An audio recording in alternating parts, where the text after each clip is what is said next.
Good morning dear students. आज हम एक नई प्लेलिस्ट जो है वो स्टार्ट करने वाले हैं और प्लेलिस्ट है हमारी ऑसिलेशन। देखिए प्यारे बच्चों, आज का जो हमारा टॉपिक है that is introduction to oscillation. Frankly speaking, this topic is not for the exam point of view, but this topic, the main objective of this topic is to understand what is actually meaning of oscillation and what is the meaning of simple harmonic motion और simple harmonic oscillation। प्यारे बच्चों, क्योंकि engineering में और graduation में ये topic काफ़ी मुश्किल समझा जाता है और क्लासिकल मैकेनिक्स में भी फिर आगे normal modes and oscillation, small oscillations, उसमें भी ये टॉपिक आता है, लेकिन बेसिक इसका वही है। इसलिए ये टॉपिक बिल्कुल ही आप समझ सकते हैं कि कंसेप्चुअल बेस्ड है। और ये टॉपिक का जो आज वीडियो हम बना रहे हैं, दिस वीडियो और the content which I am going to deliver to you is not a standard way of delivering any lecture of oscillation.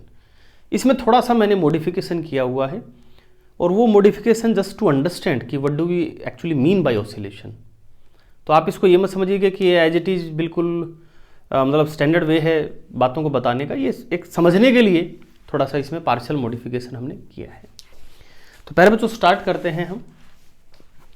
And dear student, we are very much familiar with a term called motion.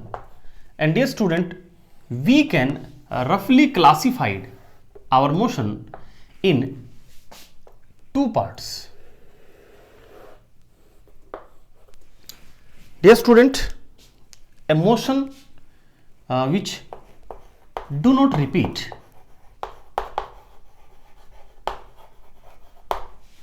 एक ऐसा motion है जिसको जो अपने आप को repeat नहीं करता है। We name this type of motion as non repetitive motion। जैसे पहले बच्चों, अगर हम फिजिक्स की बात करें तो फिजिक्स में हम ऐसे मोशन पढ़ते हैं नॉन रिपीटेटिव में, जैसे प्रोजेक्टाइल मोशन है। मान लो हमारे पास कोई ऑब्जेक्ट है, दिस इज ए बॉल, और प्यारे बच्चों हम इसको ऐसे फेंक देते हैं तो it follow a parabolic path and once it leave my hand it never come backs. छोड़ दिया, चला गया। दूसरा हम इसमें एग्जाम्पल ले सकते हैं प्यारे बच्चों, रेक्टिलिनियर मोशन। रेक्टिलिनियर मोशन जैसे इसमें स्पेसिफिकली अगर हम बात करें तो जैसे बॉल है, अगर मैं इसको छोड़ दूंगा, मान लीजिए अब अभी तो क्या है कि बॉल तो ये जंप करेगी, लेकिन मान लो एक ऐसा ऑब्जेक्ट है जैसे फ्रूट है, ये fruit falls from a tree, वो ऊपर से आएगा नीचे की तरफ सीधी लाइन में आएगा और वो अपने आप को रिपीट नहीं करेगा। या फुटबॉल को हमने किक मार दी तो एक बार ये चली गई तो चली गई। ये हमारा रेक्टिलिनियर नहीं, नॉन रिपीटेटिव मोशन है। प्यारे बच्चों, जैसे पिस्तौल से गोली चला दी है, वो चली गई, अब वो दोबारा वापस नहीं आ रही है, तो ये भी हमारा नॉन रिपीटेटिव मोशन है। दूसरी तरह का जो मोशन है जिसको हम कैटेगराइज करेंगे, उसको हम कह सकते हैं कि वो motion which repeats itself after a fixed interval of time। ऐसे मोशन को हम प्यारे बच्चों नाम देते हैं पीरियोडिक मोशन। इसका बच्चों दूसरा नाम भी है जिसको आप कह सकते हैं हार्मोनिक मोशन। इसी को हम हार्मोनिक मोशन भी कहते हैं। जैसे प्यारे बच्चों, इसमें बहुत सारे एग्जाम्पल हैं और मैं ये एग्जाम्पल बच्चों लिखूंगा नहीं, ये एग्जाम्पल जो है आप लिख सकते हैं। चलिए, सबसे पहले फुटबॉल ही है मेरे पास, फुटबॉल नहीं, वॉलीबॉल। जैसे मान लीजिए बच्चों की अर्थ है। अब अर्थ में दो तरह का मोशन होता है, one is spinning motion on its axis and the second is it is rotating continuously around the sun. तो ये दोनों तरह के जो मोशन है ये अपने आप को रिपीट करते हैं after certain fix interval of time. Like 24 घंटे में ये अपने एक्सिस पे अपने मोशन को रिपीट करती है और ऑलमोस्ट इन 365 डेज ये सन के चारों ओर अपने मोशन को रिपीट करती है। तो ऐसे मोशन को हम क्या कहते हैं प्यारे बच्चों? पीरियोडिक मोशन, जो अपने आप को मैंने बताया रिपीट करे। इसमें बच्चों पीरियोडिक मोशन में मेरे पास कई सारे एग्जाम्पल हैं, सारे एग्जाम्पल मैं आपको बताऊंगा। आप इन एग्जाम्पल्स को एक तो बच्चों ट्रिवियल मत समझना, क्योंकि इन्हीं एग्जाम्पल के बेसिस पे हमारा ये पूरा लेक्चर है। ये प्यारे बच्चों आप वेरी मच फेमिलियर, और फिजिक्स में this is one of my favourite piece of experiment, simple pendulum. ठीक है, ये अपने आप को रिपीट करता है, तो हम कह सकते हैं कि this is A periodic motion. अगला एग्जाम्पल प्यारे बच्चों, again I am saying do not consider कि बहुत सारे एग्जाम्पल ये एक ही चीज़ के क्यों दे रहा है। अब हम on the basis of those examples हम आगे जाके अब इसको समझाने वाले हैं ऑसिलेशन को। दूसरा प्यारे बच्चों मेरे पास एग्जाम्पल है, एक आपने सुना होगा स्प्रिंग मास सिस्टम। फिजिक्स में बहुत ज़्यादा प्रॉब्लम आती है। सो this is A spring mass system. अब आप इस मास को अगर आप देखेंगे, so this mass is the motion of this object is continuously repeating itself after a certain interval of time. So we can say it's a periodic motion. And another piece of example is, आप इसको जानते होंगे बच्चों, ये tuning fork है, और tuning fork के ये जो है ना, ये जिसको प्रोंग्स बोलते हैं। अब हम इसको वाइब्रेशन हिट करते हैं, और मैं इसको माइक के पास ले जाता हूँ। आई थिंक आप इसको मोशन को सुन रहे होंगे। तो इसके जो प्रोंग्स हैं दे आर ऐसे वाइब्रेट कर रहे हैं, यानी कि दे आर रिपीटिंग इटसेल्फ, और we can say it's an example of periodic motion. एक और मेरे पास बच्चों एग्जांपल है, ये आपने देखा होगा प्रत्येक घर में होता है, माताजी इससे खाना बनाते हैं, रोटी पकाते हैं। ये आप भी इसके प्रोंग्स कह सकते हैं, ये भी अपने आप को रिपीट कर रहे हैं। It is also an example of A periodic motion. और अभी सुबह सुबह आपके लिए एक और मैंने एग्जाम्पल तैयार किया है, चाय बनाई तब मैंने। ये एक फिजिक्स में प्रॉब्लम भी आती है। This is a glass U tube और which you are watching the video, that is YOU, but this is U. Okay, so this is a U tube and it is containing a liquid, और इसमें मैंने KMnO4 मिलाया है to distinguish, कि आपको शायद camera में इसको दिख जाए। तो आप गौर से देखेंगे these two limbs, in these two limbs the liquid is at same level. लेकिन अगर हम इसमें थोड़ा सा लेवल में डिफरेंस क्रिएट कर दें बाय एक्सर्टिंग ए प्रेशर, इससे करता हूं, now you can see this liquid KMnO4, इसका जो लेवल है इट इज रिपीटिंग इटसेल्फ। और इसमें अगर हम विस्कोसिटी को इग्नोर कर दें, तो ये जो इसका रिपीटेशन है इट विल गो एंडलेसली, ये इट विल नेवर स्टॉप। ये बहुत सारे जो एग्जाम्पल हमने दिए हैं, ये दिए हैं प्यारे बच्चों किसके? पीरियोडिक मोशन के। और अगेन आई एम सेइंग कि आप इतने सारे एग्जाम्पल क्यों दे रहे हैं ऐसा मत सोचना, क्योंकि अब हम इन एग्जाम्पल के बेसिस पे ही आपको ऑसिलेशन समझाएंगे। अब प्यारे बच्चों पीरियोडिक मोशन को भी हम रफली दो पार्ट्स में क्लासिफाई कर सकते हैं। One is we can say a circulation या सर्कुलेटरी और रोटेटरी काइंड ऑफ मोशन। जो हमने शुरू में एग्जाम्पल लिया था किसका? अर्थ का। ये इस तरह का मोशन है। एग्जाम्पल इसमें कहने की जरूरत नहीं, आप खुद लिख सकते हैं। Spinning earth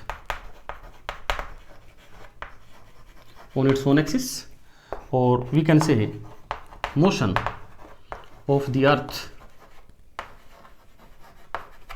around the sun. ये इसका सेकंड एग्जाम्पल हो गया। अब बच्चों दूसरी तरह का जो मोशन है वो आपने देखा, इसमें मुझे ज़्यादा जगह चाहिएगी, इसको थोड़ा मैं दूर ले आता हूँ। ये जो दूसरी तरह का जो पीरियोडिक मोशन था, क्योंकि देखो है तो ये भी पीरियोडिक, और जो दूसरे जो एग्जाम्पल थे हमने देखे वो भी सारे पीरियोडिक थे। उनमें क्या था प्यारे बच्चों? उनमें या तो था up and down kind of motion. Up and down किस में था? Liquid in a U tube. और हमारा स्प्रिंग मास सिस्टम, इसमें up and down kind of motion था। या फिर हमारा था इसमें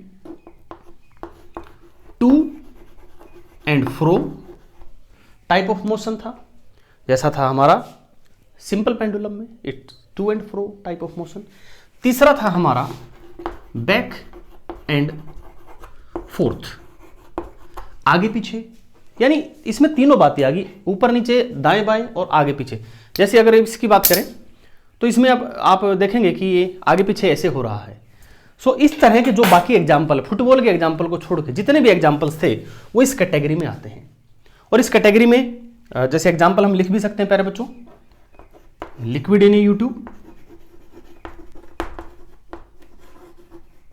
यूट्यूब में वैसे तो प्यारे बच्चों ये आना चाहिए, बट अब लिख दिया है, अब ऐसे ही लिखेंगे यूट्यूब, थैंक्स टू यूट्यूब, क्योंकि उसकी मदद से आप और हम जुड़े हुए हैं, इसलिए हमने इसको यूट्यूब ही लिख दिया, अदरवाइज ये यू आएगा। Liquid in YouTube, tuning fork, and और बाद simple pendulum, spring mass system भी आप लिख सकते हैं, आपको पता है। तो देखिए बच्चों, ये जो हमने to and fro, up and down और back and forth type of motion था, इसको हमने नाम दिया ऑसिलेशन या ऑसिलेटरी मोशन। ठीक है, motion two part, periodic motion again two part, and now oscillation और ऑसिलेटरी टाइप ऑफ मोशन, ये हमने इसमें देखा। अब ये भी दो तरह का होता है प्यारे बच्चों, इसको हम दो पार्ट्स में ऐसे डिवाइड कर सकते हैं। एक होता है प्यारे बच्चों सिंपल हार्मोनिक ऑसिलेशन, और दूसरा होता है प्यारे बच्चों हमारा कॉम्प्लेक्स ऑसिलेशन।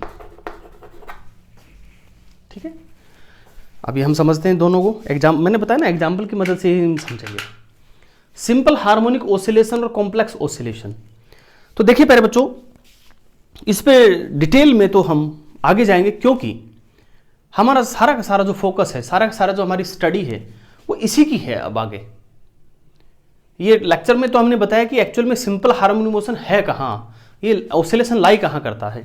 तो प्यारे बच्चों, सारी की सारी स्टडी इसमें है, तो डिटेल से तो पढ़ेंगे हम इससे आगे लेक्चर में जो भी आएगा, लेकिन फिलहाल हम इन दोनों का अंतर समझते हैं कि इनमें क्या डिफरेंस है। देखिए प्यारे बच्चों, ये हमारे पास जो सिंपल पेंडुलम है, सॉरी,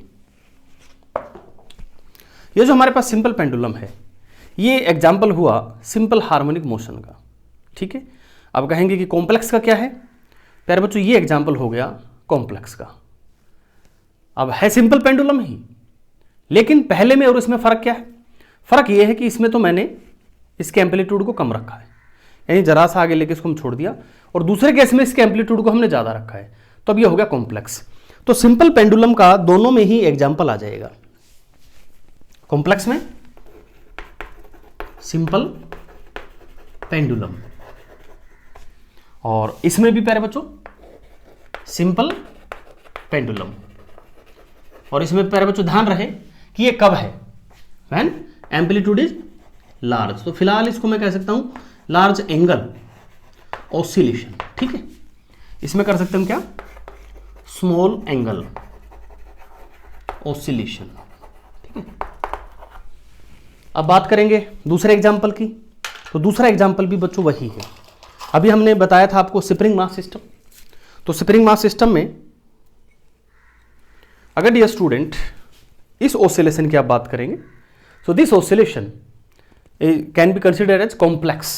अब ये सिंपल नहीं है, ठीक है, रीजन बाद में हम पढ़ेंगे, और इसमें एक एग्जांपल हम और भी ले सकते हैं with the help of this sling की। अब इसमें जो वाइब्रेशन होगा, जैसे ये आप देख सकते हैं वाइब्रेशन, इसको भी आप एक कॉम्प्लेक्स वाइब्रेशन मान सकते हैं। This is not a simple harmonic oscillation. प्यारे बच्चों, इसका अगला एग्जांपल हम इसमें जो liquid in YouTube, that was also an example of simple harmonic oscillation. अब इसी में सिंपल हार्मोनिक ऑसिलेशन में ही एक और वर्ड आता है, एंड दैट वर्ड आपने सुना भी होगा, वाइब्रेशन, है ना, वाइब्रेशन। यहां लिख देता हूं प्यारे बच्चों, वाइब्रेशन। तो वाइब्रेशन और ऑसिलेशन, वाइब्रेशन और ऑसिलेशन को ज्यादा अलग अलग बातें नहीं है, एक थोड़ा सा डिफरेंस है बस। ठीक है, वाइब्रेशन और ऑसिलेशन में थोड़ा सा डिफरेंस क्या है? In vibration frequency is very high. ठीक है बच्चों, वाइब्रेशन में फ्रीक्वेंसी इज वेरी हाई, जैसे ये ट्यूनिंग फोर्क है, ये वाइब्रेशन है, और जो हमारा सिंपल पेंडुलम था प्यारे बच्चों, ये हमारा ऑसिलेशन है। ठीक है, अब इसमें देखिएगा ये इधर से इधर आने में जो टाइम लेता है वो काफ़ी ज़्यादा लेता है, यानी फ्रीक्वेंसी काफ़ी कम है, और इन case of tuning fork frequency काफ़ी हाई है। तो हम उसको कहेंगे कि tuning fork is vibrating and pendulum is oscillating. ये इनमें मेन डिफरेंस है। एक यहाँ पे बच्चों दो और कंसेप्ट हम इसमें लिख सकते हैं, दो स्टेटमेंट में लिखूंगा, एंड आई थिंक अब ये लेक्चर देखने के बाद आपको दोनों स्टेटमेंट समझ में आ गई होगी। ठीक है, एक स्टेटमेंट में लिखता हूं, every oscillatory motion is periodic, but every periodic motion is not oscillation। ये बात मेरे हिसाब से आपको समझ में आ गई होगी कि oscillation is periodic, but periodic doesn't mean that it is oscillation। Is that clear? Periodic motion का एक पार्ट है oscillation, और हम कहेंगे कि जैसे give an example which is a periodic motion but not oscillation, that is this two examples. ठीक है प्यारे बच्चों, और oscillation का ही एक पार्ट क्या है प्यारे बच्चों, simple harmonic oscillation, and the another is complex oscillation। Complex oscillation में प्यारे बच्चों एक एग्जाम्पल मुझे फिर ध्यान आ गया है, अर्थक्वेक, जो भूकंप आता है प्यारे बच्चों, ये भी एक एग्जाम्पल है कॉम्प्लेक्स ऑसिलेशन का। और डियर स्टूडेंट, यहाँ वाइब्रेशन के लिए भी हम एक बात कह सकते हैं कि यहाँ लिख देता हूं प्यारे बच्चों में, एवरी वाइब्रेशन इज ऑसिलेशन। यानी हम ये कह सकते हैं कि ट्यूनिंग फोर्क इज वाइब्रेटिंग, या हम कह सकते हैं ट्यूनिंग फोर्क इज ऑसिलेटिंग। लेकिन in case of simple pendulum हम ये नहीं कह सकते कि सिंपल पेंडुलम इज वाइब्रेटिंग। उसके केस में सिर्फ एक ही बात कह सकते, क्या, सिंपल पेंडुलम इज ऑसिलेटिंग। तो every vibration is oscillation, but every oscillation is not vibration. ठीक है प्यारे बच्चों, तो आज हमने थोड़ा सा इंट्रोडक्शन किया इसका ऑसिलेशन का। और प्यारे बच्चों, जैसा मैंने बताया कि हम इसकी जो स्टडी करेंगे उसमें मेन हमारा ये रहने वाला है, क्योंकि ऑसिलेशन बहुत कॉम्प्लेक्स भी होता है, लेकिन स्टडी हम कहाँ से करेंगे, इसका जो सिंपलेस्ट टाइप है ऑसिलेशन का, that is simple harmonic oscillation, यहाँ से हम स्टार्ट करेंगे। And on the basis of this, जब हमें सिंपल हार्मोनिक ऑसिलेशन आ जाएगा, उसी के बाद फिर हम कॉम्प्लेक्स ऑसिलेशन को समझ पाएंगे, जो हमारी हायर स्टडीज में आता है। ठीक है प्यारे बच्चों, thanks for watching the video.